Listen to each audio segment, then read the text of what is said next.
Salut à tous et bienvenue dans cette nouvelle vidéo qui va être ma pile à lire pour le Pumpkin Autumn Challenge de cette édition 2022. Ça fait plusieurs années que je participe à ce challenge organisé par Gimoz et encore une fois cette année je suis au rendez-vous. Ma pile à lire est prête, je suis un petit peu à la bourre, bon en même temps le challenge a commencé un peu plus tardivement que d'habitude. Il se déroulera du 4 septembre, donc il a déjà commencé jusqu'au 4 décembre. Pour ceux qui ne connaîtraient pas le Pumpkin Autumn Challenge, mais je pense qu'il y en a très peu, donc il s'agit d'un challenge de lecture automnale où on va lire des livres en rapport avec des menus et des catégories. Le but c'est juste de s'amuser, de se faire plaisir dans ces lectures. Évidemment je vous mettrai en barre d'infos dans le petit la vidéo explicative de Gimoz qui explique tout le challenge, les règles, etc.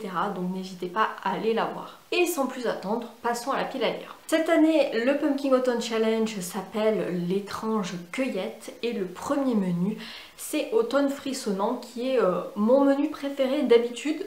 J'avoue, mais là cette année visiblement je n'ai pas été très inspirée puisque j'ai rempli que 2 sous-catégories sur 3. Donc la première sous-catégorie c'est Ghost Hunt avec des mots-clés exorcisme, chasseur de fantômes, possession et enquête. Alors là j'ai rien mis, pourtant le mot enquête j'aurais pu mettre un thriller ou un roman policier parce que c'est le genre que je lis le plus.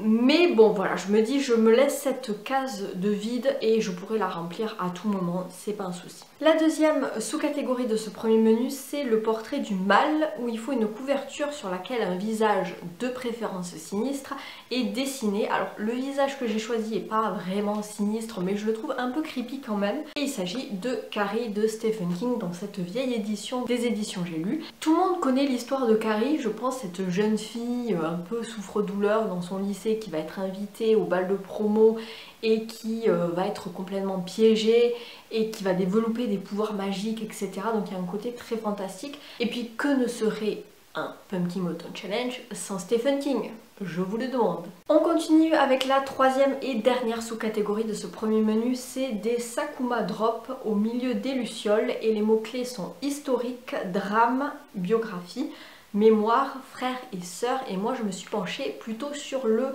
mot-clé historique avec Péplum d'Amélie Nothomb aux éditions Le Livre de Poche. Donc ça c'est une vieille édition et on va parler de l'ensevelissement de Pompéi sous les cendres du Vésuve en 79 après Jésus-Christ, donc clairement c'est historique.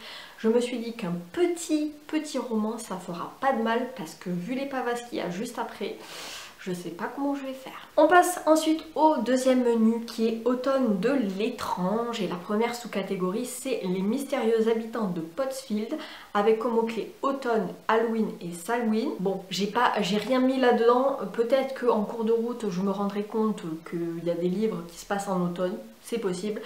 Mais pour l'instant cette catégorie je l'ai laissée vide. Et on passe du coup à la deuxième sous-catégorie qui est la cueillette des champignons avec comme mot-clé forêt, récolte, poison, petit peuple. Et là je me suis basée sur le mot-clé poison.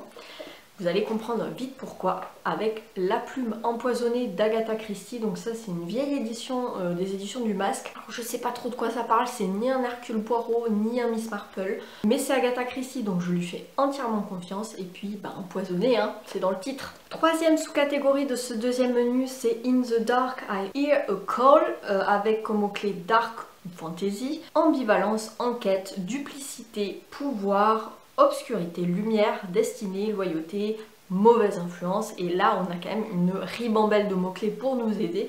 Et moi disons que je me suis basée sur le mot-clé fantasy, mais on peut aussi jouer sur les mots-clés ambiance, enquête, destinée, pouvoir, etc. rentrent aussi dans ce livre. J'ai choisi de mettre donc le 7e tome des Aventuriers de la mer de Robin Hobb qui s'appelle Le Seigneur des Trois Règnes parce que j'adore cette saga. Si vous me suivez vous savez que j'adore Robin Hobb et que j'adore encore plus les Aventuriers de la mer, donc je veux continuer cette saga. Donc je vous parle pas du tome 7 parce que je peux pas vous spoiler, mais c'est trop génial et c'est de la fantaisie et ça se passe sur la mer avec des bateaux, etc. etc.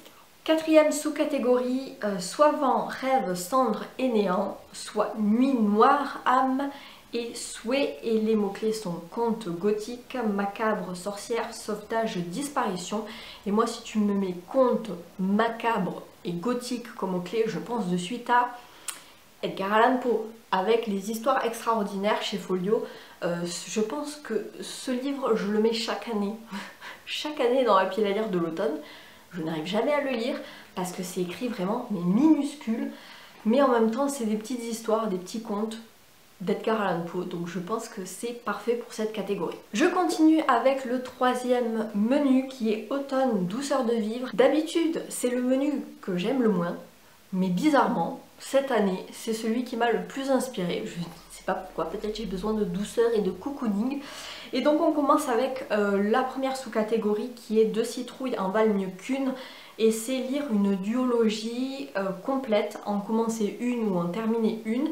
Alors, je pense pas avoir de duologie dans ma pile à lire, du coup je me suis basée sur le côté dualité, en fait, deux citrouilles, double, etc. Et j'ai choisi de mettre Neverwhere de Neil Gaiman aux éditions J'ai lu, puisque en fait on va suivre un homme qui habite à Londres et un soir il va trouver une jeune fille qui est gisant sur le trottoir avec l'épaule complètement ensanglantée. Et il va l'amener à l'hôpital, sauf qu'elle va disparaître dès le lendemain. Et puis à partir de là, tout va déraper pour Richard. Sa femme va le quitter, les collègues de travail ne semblent plus le reconnaître, ne plus le voir. Et il va se rendre compte qu'il y a un Londres à l'envers. Un monde à l'endroit, un monde à l'envers, un peu comme dans Stranger Things. Et donc il y a ce côté dualité avec ces deux mondes, à l'endroit et à l'envers. Voilà, c'est pour ça que je l'ai mis là. Et puis Neil Gaiman, je pense que c'est parfait pour le côté un peu creepy, un peu brumeux de l'automne, d'Halloween, etc.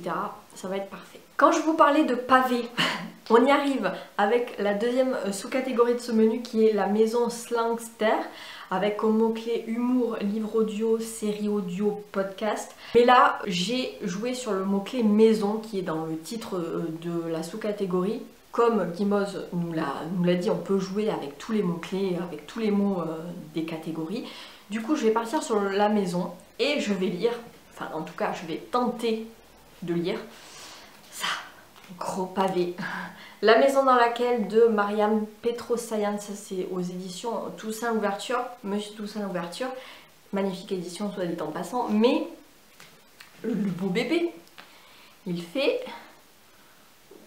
1070 pages. Voilà, donc je ne sais pas quand est-ce que je vais trouver le temps de lire ce truc, mais j'ai très envie. Alors pour l'histoire, on va suivre... Alors, on va dire que c'est un petit peu mystérieux. On est dans une maison avec des enfants, avec des adolescents qui sont livrés à eux-mêmes et qui vont créer une sorte de société un peu what the fuck. D'après ce que j'ai compris, c'est vraiment un ovni comme livre, donc à voir. La troisième sous-catégorie, c'est il n'y a jamais trop d'épices dans ma pumpkin pie. Et les mots-clés sont nourriture, enfance, famille, transmission et plaisir non coupable. Et alors pour plaisir non coupable et nourriture, même il y a un petit peu de famille dedans, c'est Meurtre et Cupcake au caramel de Joanne Fluke, qui est donc le 5e tome des enquêtes d'Anna Swanson. C'est un cosy mystery gourmand avec des gâteaux. Il y a aussi ce côté famille puisque Anna fait souvent des enquêtes avec sa sœur Andrea. Puis c'est un plaisir non coupable quoi. J'adore cette saga et je serais ravie de lire ce tome 5. Qui en plus a une couverture qui fait très automnale. Le tome 6 va sortir là au mois d'octobre, mais il a une couverture un peu plus Noël je trouve, donc je pense que je me le lirai plutôt pour la période de décembre. La dernière sous-catégorie de ce troisième menu, c'est Chante-moi une chanson Sassenard, avec comme mot-clé mythe et légende, voyage dans le temps, magie, dépaysement. Alors moi j'ai joué sur le mot-clé légende avec le Mangeur d'âme d'Alexis Lepsker chez Pocket. Donc là on est sur un thriller et dans la 4e de couverture on nous dit qu'il y a des disparitions d'enfants et des meurtres sanglants qui se multiplient dans un petit village des montagnes sans histoire et une vieille légende nimbée de soufre qui est ressurgie. On va suivre 2 enquêteurs. Donc voilà. Il y a le mot légende dans la 4e de couverture. Il ne m'en fallait pas plus. Et enfin on termine avec le dernier menu qui est automne rayonnant. La première sous-catégorie qui est We are all born naked and the rest is drag, avec comme mot-clé LGBTQIA+, amour de soi, diversité, inclusivité. Pour l'instant je n'ai rien mis dans cette catégorie mais je pense pouvoir la remplir peut-être en cours de route, on verra. La deuxième sous-catégorie c'est You Cannot Eat the Money et c'est comme mot-clé écologie, anticipation, science-fiction, post-apocalyptique. Voilà, j'ai rien mis, j'avais un science-fiction dans ma pile à lire mais j'avais pas très envie de le lire en ce moment donc je l'ai pas mis. Donc je laisse ça vide, on verra si je suis motivée mais pour l'instant c'est vide. Et par contre la dernière sous-catégorie, je l'ai remplie, donc c'est le don de Merryweek avec comme mot-clé bienveillance, amour, aider son prochain, guide, sororité, relation et guérison. Et alors là, les mots-clés m'ont beaucoup parlé, notamment la bienveillance, le guide et la guérison, avec ce livre-là, qui est donc Des meurtres qui font du bien. C'est le premier tome de la saga des meurtres zen de Carsten Duse. C'est publié chez Le Cherche Midi. C'est une nouvelle saga qui sort là le 22 septembre, je crois que ce livre sort. Et en fait, il y a un côté très humour, un peu sarcastique. J'ai commencé à le lire, j'ai lu les 2 premiers chapitres et j'adore cet humour complètement noir, complètement sarcastique, où on va suivre un homme qui est avocat pénaliste et qui a comme plus gros client un gros mafieux hyper dangereux. Et sa femme en a marre qu'il rentre toujours tard le soir, qu'il n'a pas le temps de voir sa fille, qu'il est tout le temps stressé, machin. Du coup, elle va le forcer à aller voir un coach de pleine conscience. Et ça va être le début de meurtres qui font du bien. Voilà. Mais en tout cas, ça me fait mourir de rire et je trouve que ce livre rentre parfaitement dans cette catégorie. Voilà, c'en est tout pour moi pour cette pile à lire du Pumpkin Autumn Challenge. J'espère que cette vidéo vous aura plu et qu'elle vous aura inspiré. Dites-moi en commentaire si vous aussi vous participez cette année au Pumpkin Autumn Challenge organisé par Gimos. Voilà, n'hésitez pas à me dire ce que vous avez mis aussi dans les catégories. Je serais intéressée de voir un petit peu qu'est-ce que vous allez lire en cette période automnale. En attendant, n'hésitez pas à mettre un petit pouce en l'air si cette vidéo vous a plu, à vous abonner si c'est toujours pas fait. Et puis moi je vous souhaite de très bonnes lectures et je vous dis à très bientôt pour une prochaine vidéo. Ciao!